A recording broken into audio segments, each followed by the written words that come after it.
Talent is overrated. What really separates world-class performers from everybody else. Joff Colvin, Senior Editor at Large, Fortune. This, my friends, is less of a book review and more of a suggestion slash topical little discussion. Let's have a chat. The real world is run by people and won by people who have put in the work. They're not just talented. They didn't just wake up one day. They didn't say, okay, yeah, I figure I'll write some, pieces of music that'll last for centuries to come. Or I'm going to get out of bed today. I'm 18. I can legally join the NBA. So I'm going to do that now. No, that's not the case.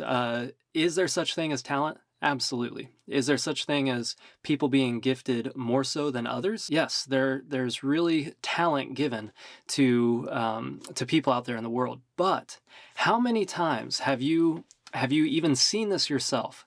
Whether it's somebody you know or a athlete that seems really promising in high school, he's able to jump higher, he's able to run faster, able to do all these things better than anybody else, people even older than himself.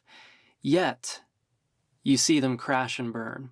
And not even because they get into drugs or they get their girlfriend pregnant or, a myriad of things that could happen that could derail somebody. Instead, it's simply because they got lazy. They relied on always being faster, being able to jump higher, being able to go further than everybody else around them because they had that talent, right?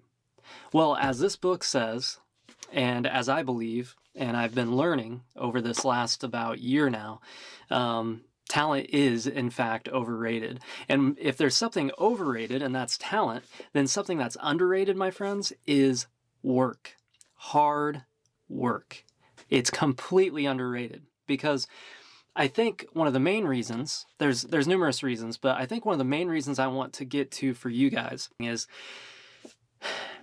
I think we have a tendency to want to justify our lack of success. We make excuses all the time, right?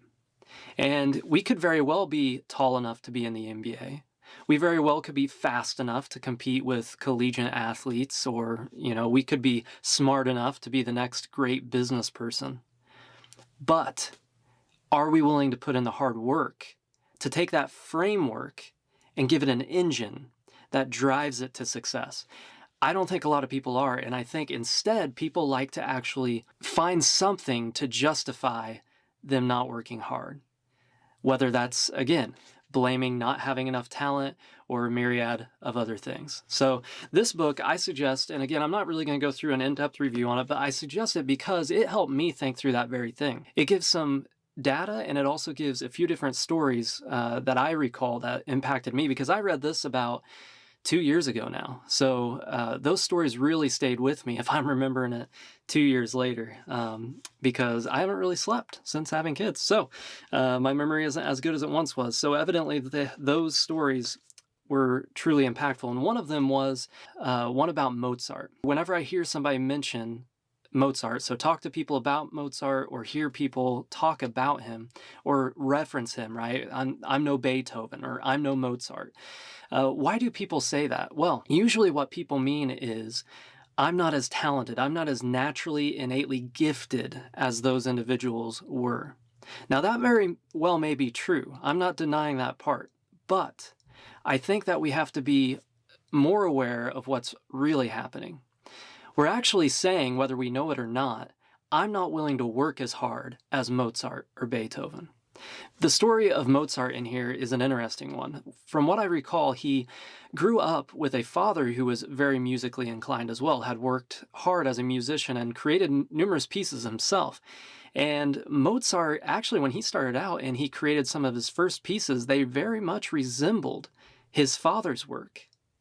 And it was from a very young age, I want to say maybe 3 or 4, that Mozart's father got him into music and playing piano and getting him into understanding notation and musical theory and all that stuff. And he worked progressively. He got a hunger for it, and he worked constantly, consistently at his craft. So what I want to do with this book is encourage you to work harder.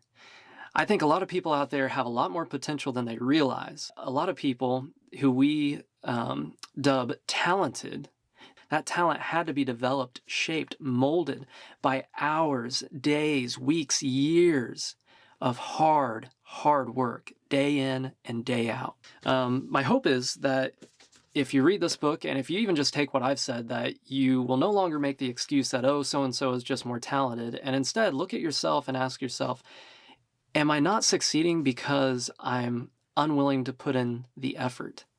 Is the reason why I'm not who I want to be in, category A, B, or C, whatever it is, if I'm not good in those areas, I want you to think, could it be because I'm not working hard enough at it? I think that's the question that we need to be asking ourselves more often these days. And the sad truth is, a lot of people are not willing to put in the work. So if you are willing to put in the work, I think you will find yourself rising above the others quicker than you may realize, because there's a lot of soft people out there, a lot of whiny people out there. And if you can be hard and you cannot whine and instead put your nose to the grindstone and work every day, I think you're going to see great things happen. So get it, read it. Talent is overrated. That's all I got for you.